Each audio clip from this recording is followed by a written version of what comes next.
to him. We'll talk a little bit about the latest with the Tribe. We'll probably mention some Browns and Buckeyes, baby. OH, as they prepare. They've got less than 2 weeks until they kick things off. We'll talk some Buckeyes football and just some of the changes in the NCAA in general. Don't go anywhere. Dan Wismar from the Cleveland Fan joins us next as the Sports Fix rolls on.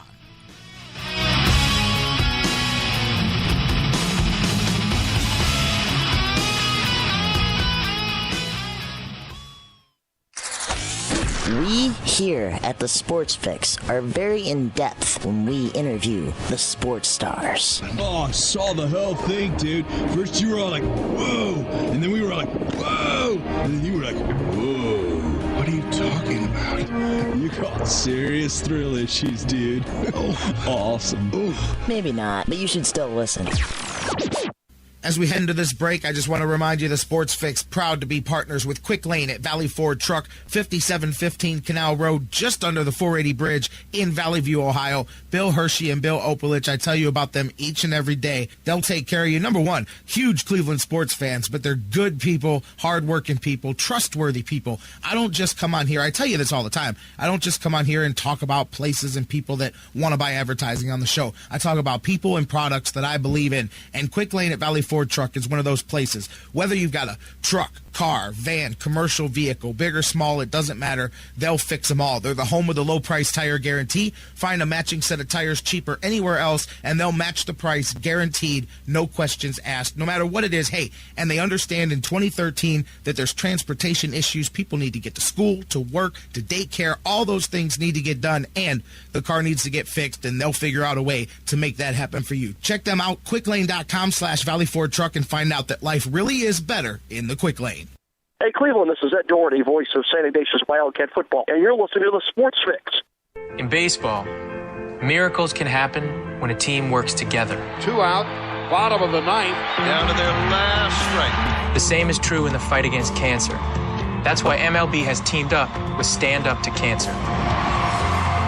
Because we believe that when we all stand up together, 41,000 on their feet, we can make cancer history. Now everybody's standing. What a buzz in this building. This is beyond a dream. Stand up with MLB at standuptocancer.org. The Sports Fix is now available every day on the world's largest internet radio service, iHeartRadio. Download the free iHeartRadio app, subscribe to the show, and get your fix. At the corner of Carnegie and Ontario, it's basketball time at the Q. Cleveland rocks! Have you gotten your copy of Cleveland's Finest yet? Highlighting the best moments, players, and media members in Cleveland sports history? He won it! Milo hit a three-pointer on the side. In-depth personal interviews with some of the top names in Cleveland sports fill the pages of this incredible book. Joe Day, Fred McLeod, Hector Marinero. Discussing the most intimate and sometimes controversial details of the largest moments in our town's sports history. Indians have won the divisional title. A perfect game for Len Barker. What a win for the Cleveland Cavaliers. Their first time in a playoff. It's the first book written from the player's point of view, with the media that covered it and the fans that watched. Finally, the true stories are told, from a miracle in Richfield to the NBA Finals. The Detroit Pistons have been booby-trapped. From a perfect game to a World Series one pitch from victory. From a Wildcat High School dynasty to the golden days of the Browns, Barons, and Crunch, this book will change the way the entire sports nation looks at Cleveland. Cleveland, you will have an October to remember. Cleveland's Finest by Vince McKee is this year's must-have book for every Cleveland sports fan. Available now at Amazon.com. Get your copy today. Back in 19, you could say that first game was when I became a lifelong Tribe fan. Something about Cleveland made us want to stay and call it our home, raise our family here. I can promise you one thing, home or on the road, I feel what you folks feel, what you feel every game. Cleveland fans are passionate and pretty vocal. I respect that. This is our team. This is our town. This is a Tribe town. Portions of the Sports Fix brought to you by GV Art and Design. It's not just a shirt, it's a statement. GVArtwork.com. This is how we do it. This is how we do it. Welcome back to the Sports Fix as we roll on the Sports Fix Radio Network. J-Rock back with you. Thanks again to my man John McMullen from the Sports Network for looking into tonight's Monday Night Football clash. The Browns and the Redskins. The game's not exactly the Browns versus the Redskins as much as it's guys versus their coaches and versus other guys as they attempt to lock down jobs in the NFL and lock down their position battles. That's really what it's all about here. And so we'll see tomorrow. We'll see what comes out of it. And, of course, the biggest is the quarterbacks, as we see. Everybody wants to know, wants to talk about, wants to see how it's going to shake out. That should get finalized tonight and tomorrow and be out of the way. And then we'll see. Just talked to my man, the BSK, Kendall Lewis. He's going to join us. He's like, hey, man, I'm ready to jump on. Let's start talking some Browns football. I said, hey, let's go later on this week once the Browns finalize things, and we've got something to talk about. So Kendall Lewis going to be on the slate here, coming on later this week as well. Just talked to BJ Riddell during the break as well. All set to get him started rocking and rolling this week as we get you set for your fantasy football season. Man, the loaded lineups here, man. We just continue to keep it pouring on, baby. Thank you guys so much for continuing to support the show, for listening to the show, for sticking with us. Dan Wismar from the Cleveland Fan, he's going to be he's on the phones now. He's going to be on the air with us here momentarily. So since you can't call, use the social media, facebook.com/thesportsfix. Tweet with us at the SportsFix CLE. Email us, thesportsfix@AOL.com. Stay in touch with the show. Continue the conversation here. I'm going to go to the phones and continue it with my man Dan Wismar. And as I'm pulling him up, I just wanted to mention, before we get into anything else, I got a kick out of this. I saw Bruce, I think it was Bruce posted it. Somebody posted it. I saw several people actually post this online. But I love minor league baseball. I love the various attempts at promotion and stuff. And you got to get a kick out of the Rubber Ducks here, as they've got Saturday Night Live night. Come meet some guys named Eddie Murphy and Bill Murray. And you got to love it, because I'm just telling you for a fact it's not Eddie Murphy and Bill Murray per se, but it's exactly what they said. Come meet some guys named Eddie Murphy and Bill Murray. I love it, though. I love the uniqueness and the creativity that comes with the promotions of minor league sports in general. Always get a kick out of those. Rubber Ducks, no disappointment to me this week. Let's go to the phones. My man Dan Wismar. Dan, how you doing this Monday afternoon? I'm doing great, J-Rock. How are you, sir? I wondered how much they had to pay some guys named Bill Murray and Eddie Murphy. That's probably right in keeping with the minor league promotions budget.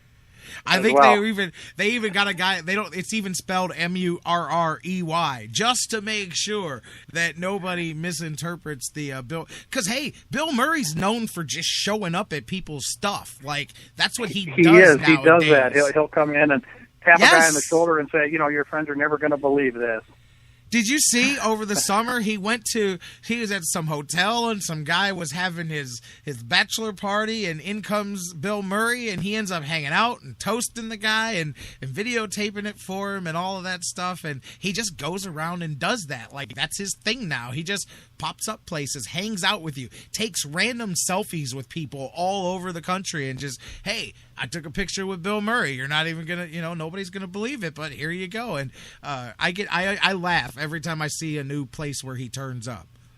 It's cool because he's the opposite of most celebrities who would consider that to be lowering themselves to have pictures taken with regular people. But anyway, he's a likable cat. He's one of very few celebrities that I actually follow on Twitter because he's always comical.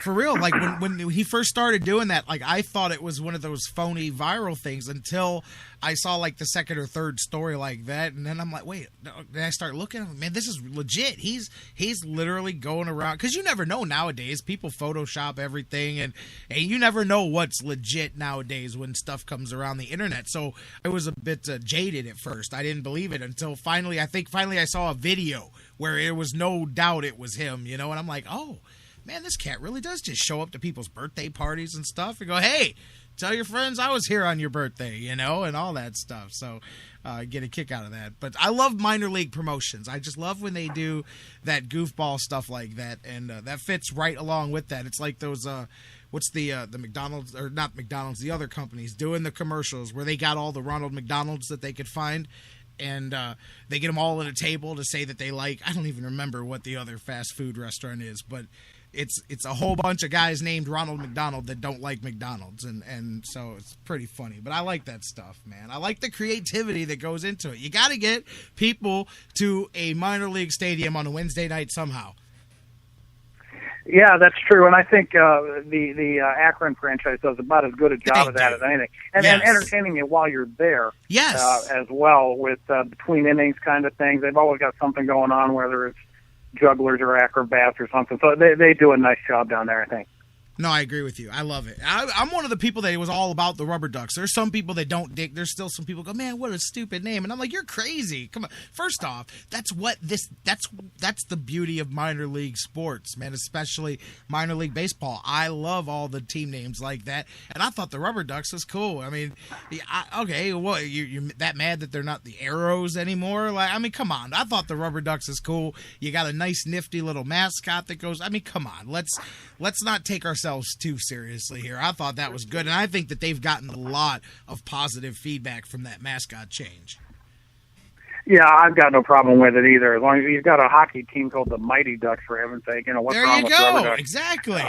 So let's just play ball. But I mean, hey, I get a kick out of it, man. Like I said, there are a lot of tie-ins there to it too. Exactly, Charles in the chat room. I got the whole rubber tie-in because they're the Rubber City, But some people don't get that, anyways. But so let's get into things, man. How are you doing? How you feeling? Obviously, we were talking some Browns here Monday Night Football. Are you in the same camp with everybody else? You think that this thing is pretty much tied up in a bow as far as the quarterback situation goes, barring some craziness? Yeah, I do, and I'm glad of that. Yes. I think because like we talked last week, there's no going back once you go Johnny. Once you insert him, once you go Johnny, you don't go back. A couple of bad games, we're going to go try Brian Hoyer. No, that doesn't happen. So you can switch from Hoyer to Manziel whenever the situation dictates it. But you really can't go the other way without calling into question your own confidence in the kid and worrying about his. I don't know. Not too many people are worried about Johnny's ego being damaged, but I think just like we said, for all those reasons, you can't go back. You can't just give Johnny a 3 or 4 game trial and then say, maybe we made a mistake, maybe he wasn't ready. So I think this is what the situation dictates, and it's also based on anybody who's watched a moment of any practice. They say there's not a whole lot of doubt who's the guy who's most ready to start an NFL game, and I hope common sense prevails and that's what happens. Dude, you just gave us, man, we just hit on some money making. These people do this, 2-second T-shirt deal. We need to find somebody to run us up some once you go Johnny, you never go back T-shirts, man. We could roll with this for a couple of weeks, man.